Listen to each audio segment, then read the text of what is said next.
Human remains, simply known as Bones 20, have been identified as a young woman, Tammie Liles. Gary Ridgway, the Green River Killer, was convicted of her death and the death of 48 other women in 2003. But the identity of Bones 20 wasn't identified until today. We're working with small quantities of salvageable human DNA that isn't degraded and an ocean of bacteria and other stuff. David Middleman's forensic sequencing laboratory, Othram Labs, received the remains last year.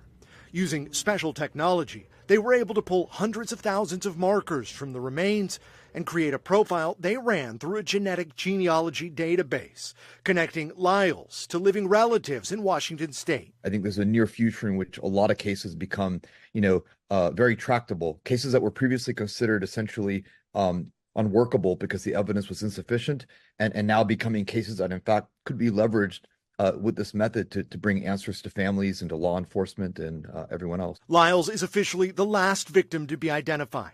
The unsolved murder spread terror through the Northwest through the 80s and 90s. Former King County Sheriff and now gubernatorial candidate Dave Reichert was part of the Green River Task Force that worked to bring Ridgway to justice. You're expected to then continue every day, day after day after day, hoping and praying that you find that one piece of evidence that breaks the case.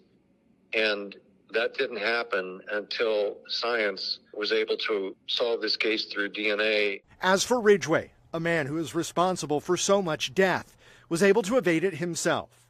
He's currently serving a life sentence at the Washington State Penitentiary in Walla Walla. He's 74 years old. Thanks for watching. Stay updated about breaking news and top stories on the NBC News app or follow us on social media.